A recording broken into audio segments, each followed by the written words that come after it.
Agora você vai conhecer a história de vida de uma jovem que entendeu os propósitos de Deus para a vida dela. Conheça agora a Dani. Então, Dani, você estava me contando que você cresceu, assim, na sua adolescência, você lutava com a fama de certinha que você tinha, e a fama de certinha te incomodava e te afligia. Como é que era isso, assim? Então, eu cresci num lar cristão, meus pais sempre foram líderes numa comunidade na minha cidade, então eu sempre tive que ser um referencial, eu era meio que obrigada a ser certinha. Mas querendo ou não, eu sempre fui uma criança muito hiperativa, mas ao mesmo tempo eu realmente era bem certinha. Era certinha, até porque estava dentro dos valores, da educação, tudo. Eu fui educada assim, aquilo era suficiente para mim, eu não conseguia fazer algo que fugisse daquilo. Sim. Mas chegou um tempo na minha adolescência que eu comecei a me revoltar com isso. Eu falava, não, todo mundo fala que eu sou certinha, mas quando eu entro no quarto eu não me acho certinha, eu me acho diferente. Chegou um ponto que eu falei, Deus, eu vou provar para os outros que eu não sou essa certinha que eles pensam. Você falou isso para Deus? Eu falei isso para Deus, brigando com Deus. Eu tive a ousadia, né? A ousadia de falar para Deus. E aí eu acho que durou 1 ou 2 semanas essa minha revolta, até que um dia eu estava no meu quarto e o Senhor falou comigo, ele disse que eu tinha que provar para mim mesmo que eu podia ser essa santinha que as pessoas achavam, porque era assim que Deus me via e é assim que Ele queria que eu fosse. Aí você decidiu ser realmente quem Ele queria. Às vezes eu ficava meio ainda assim, olhava para as minhas amigas que não eram tão certinhas e falava, ai, queria também, mas eu falei, não, se Deus me escolheu para ser assim, é assim que eu vou ser. Toda pessoa, mesmo que nasce num lar cristão, mesmo que é educado nos valores cristãos, precisa um dia dizer, Jesus, entra no meu coração. Quando que isso aconteceu na sua vida? Então, foi numa reunião de oração, eu estava conversando com Deus e eu senti que aquele era o momento de eu não apenas seguir mais a religião dos meus pais, mas de tomar a decisão por Jesus Cristo. E eu realmente falei, não, eu tomei a decisão e falei, isso é o que eu quero pra minha vida. Quantos anos você tinha ali? Eu tinha de 11 para 12 anos. De 11 para 12 anos? Aí você falou que foi batizada já no Espírito Santo. Fui batizada no Espírito Santo no mesmo dia. Foi algo muito lindo que Deus fez na minha vida. E você hoje, mesmo tão novinha, você tem apenas 19 anos, já é uma missionária no Amazonas, no estado do Amazonas, numa comunidade ribeirinha, né? Isso. E esse chamado assim, de missões, de trabalhar para Deus, de servir as pessoas, já estava no teu coração desde que você aceitou Jesus com 11, 12 anos? Na verdade, não. Eu tinha um anseio de fazer uma faculdade, eu quis muito isso. Durante o meu ensino médio, eu decidi que eu queria fazer engenharia, ou química ou civil. E eu até pedi para os meus pais para mudar de escola, porque eu queria fazer o 3º ano junto com o cursinho. E eu comecei a trabalhar para ajudar eles a pagar essa escola. Só que chegou na metade do 3º ano, eu já não estava mais conseguindo render o necessário para eu passar na estadual ou na federal. E aí eu pedi para minha mãe, falei, mãe, eu quero sair do emprego para poder ver se eu consigo estudar. Só que não mudou nada, eu continuei na mesma, patinando. Você tentava estudar e não? O que acontecia? Dava sono? Eu não conseguia, eu ficava com sono, às vezes eu chegava em casa super desanimada, ia direto pra cama, dormia a tarde inteira. Acordava só na hora que eu tinha algum outro compromisso, as aulas do cursinho, mas não conseguia me focar nos estudos. A minha mente vagava muito fácil. Isso não era normal. Isso não era normal. Eu costumava ser uma boa aluna, eu gostava de estudar, sempre, principalmente em matemática, eu sempre gostei muito, e era a matéria que eu menos conseguia estudar, menos conseguia fazer os exercícios. E uma muito importante para engenharia. Para engenharia.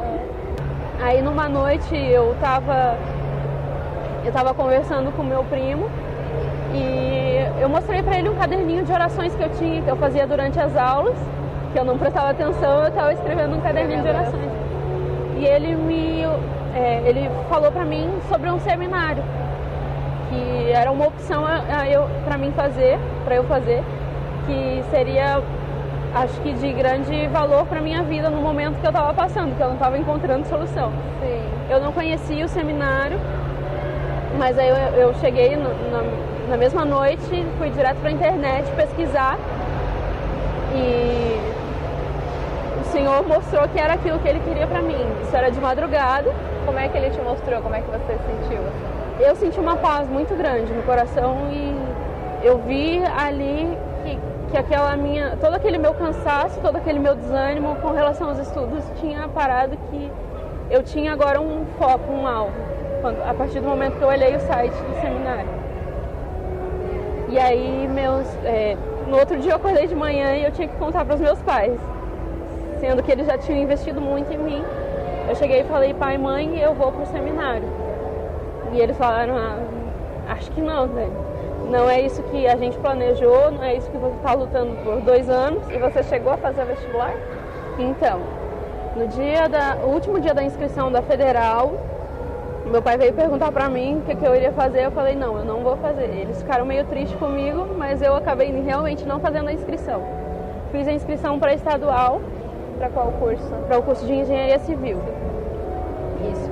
E aí Aí ficou marcado, só que no dia do vestibular a gente estava em um retiro da nossa igreja e eu iria de carona voltar para minha cidade para fazer o vestibular, só que eu perdi a carona. Cheguei para meu pai e falei, ele ficou muito triste comigo, ele ainda quis dar uma solução que ele me levaria no outro dia, só que eu não consegui contato com ele no outro dia, eu acabei faltando o vestibular.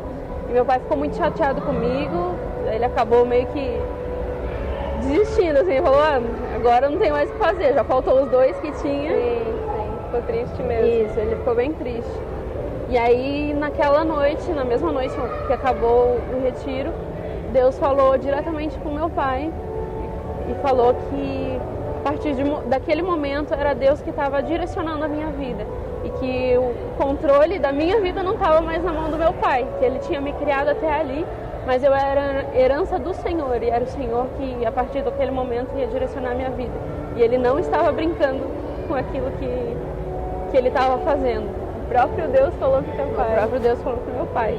E aí, a partir daí, as coisas mudaram? Teu pai começou a investir? Muito. Até foi o meu pai que me levou até o seminário lá. Em qual cidade que foi? Foi em Belo Horizonte, Minas Gerais. Isso, consideravelmente longe para quem é um adolescente que morava em Joinville com os pais. Isso mesmo.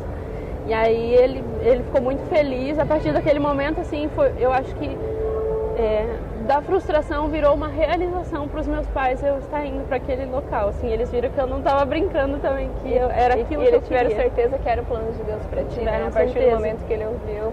E esse tempo de seminário foram 2 anos, é isso? Isso. O que você aprendeu ali? O que você foi estudar, na verdade? Qual foi o curso exato? Isso, eu fiz o curso de louvor e adoração, fiz o curso para aprender a cantar e um pouco de teologia. Então, nesse tempo, assim, eu acho que muito mais do que aprender a cantar, muito mais do que aprender a Bíblia ou sobre Deus, eu aprendi a dependência de Deus. Foi algo que me marcou muito nesses 2 anos. Eu aprendi que realmente eu precisava confiar somente em Deus.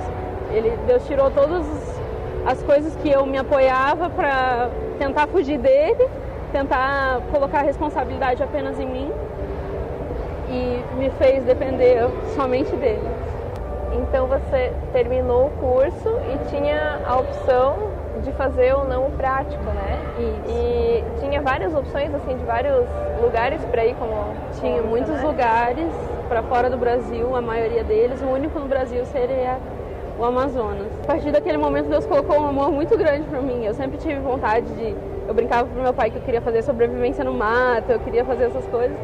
Então, querendo ou não, juntou, como dizem, a fome com a vontade de comer. Eu realmente gostei da ideia. E é realmente no mato? Vocês realmente... em cabaninhas, tem animais? Tem bastante animais peçonhentos, aranhas, cobras, tem os sapos enormes, venenosos, inclusive. Sapos venenosos? Isso. Eles ficam fazendo barulho, parece o barulho de um motor. Na primeira vez que eu ouvi, eu falei: que é isso, meu Deus, não sei o que é. E você não tem medo de bicho, nada? Não, eu tenho um amigo que ele cria cobra até, eu já sempre pego ela na mão, já tá bem tranquilo, assim. E você tá lá ainda, né? Você vai ficar mais alguns meses. Como é que é o teu dia a dia? Você levanta de manhã, faz o quê? À tarde, à noite, final de semana? A gente acorda todo dia, 7 horas da manhã, nós temos o devocional, primeiro individual, depois uns 20 minutinhos de devocional em grupo. 2 dias da semana nós temos intercessão, num dia por motivos nossos, no outro dia pela comunidade onde nós moramos. E após isso nós temos as escalas, que é para cuidar da casa, fazer o almoço, janta, essas coisas. Então cada dia um fica responsável. E fora isso nós temos as células. Eu estou responsável junto com a minha amiga pelas células de criança, de 4 a 6 anos. E aí é um dia por semana. Antes disso a gente separa um tempo para preparar o material.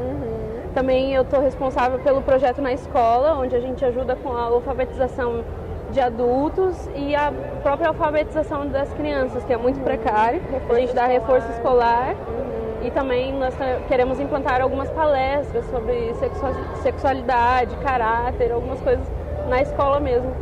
E nós temos os nossos cultos aos domingos, temos uma reunião de oração toda quarta-feira, junto com a comunidade, e o restante do horário nós estamos para viver com a comunidade mesmo. A gente faz o que eles fazem, a gente vai pro roçado, que eles chamam, que é onde eles plantam as coisas. A gente tem que ir toda cheia de luva e coisa, porque tem muito mato que corta, sai cortando a gente. Vocês ajudam eles na plantação? Ajudamos ali na plantação. Agora é mais colheita que eles estão fazendo, estão tirando as mandiocas que eles fazem. Eles fazem farinha, tem as casas de farinha, a gente fica lá no forno, tudo. Também eles vão todo dia de manhã colocar a malhadeira, que eles chamam, que é a rede de peixes, que eles vivem. O que eles comem é farinha e peixe, sempre, nunca falta.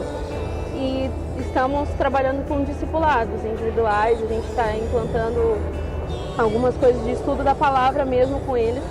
Aqueles que já são convertidos, a gente estuda a palavra e tenta ensinar, dar um embasamento para eles daquilo que é ser cristão.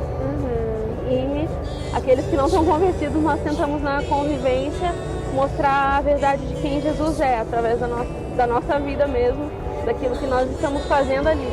E você está realizada lá? Você está sentindo assim, eu estou no centro da vontade de Deus? Isso é uma coisa que a gente tem muita certeza quando a gente está no centro da vontade de Deus. É algo maravilhoso. Existem lutas, existem momentos em que a gente até pensa em desistir, mas quando a gente olha para Deus, a gente eu nasci para isso e é aqui que o Senhor me quer e é isso que eu vou fazer. É uma realização muito grande, muito grande. E o que você sonha para o teu futuro? Você é tão jovenzinho ainda, né? Você pensa em continuar ali com os ribeirinhos? Você pensa em ir para outro país ou voltar ainda a ter uma profissão normal? Então, eu até tenho desejo de fazer alguma faculdade. Eu ainda não sei o que Deus tem para mim, mas eu sei que eu vou seguir aquilo que Ele tem, aquilo que Ele tem me chamado para fazer. Dani, muito obrigada por nos conceder essa entrevista. Podemos aproveitar, né, estando aqui no Rio de Janeiro, de te pegar um pouquinho. Estamos na mesma cidade, mas podemos nos encontrar aqui. Você está voltando agora para o Amazonas. Deus te abençoe muito, te use poderosamente. A gente possa se encontrar sempre, você contando cada vez com mais brilho no olhar, mostrando que realmente é maravilhoso estar na presença de Deus. Amém. Deus te abençoe. Por que a Daniele resolveu deixar de fazer uma faculdade, de seguir sua carreira, para ir para um seminário, estudar sobre Bíblia, sobre adoração e depois de fazer missões lá na Amazônia? Porque ela descobriu que ter uma aliança com Jesus, que entregar a vida para Jesus é a coisa mais importante da vida de um ser humano.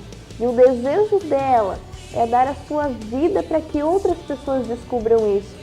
Por isso que ela está vivendo lá, que ela está vivendo com as pessoas, indo ao campo, como ela contou, dando discipulado, conversando, ensinando, porque ela quer que as pessoas descubram isso. E você já teve a oportunidade, inclusive, vendo o testemunho dela, de saber o que é entregar a vida para Jesus e a importância disso. Então eu te desafio a nesse dia entregar-se para Jesus, fazer uma oração onde você estiver, de coração, convidando Jesus para entrar na sua vida e para ser o teu Senhor e o teu Salvador. Não deixe de fazer isso, é a coisa mais importante, a decisão mais importante que você pode tomar na sua vida. Lembre-se que o Espírito Santo de Deus está na expectativa de ter relacionamento contigo. Que Deus te abençoe.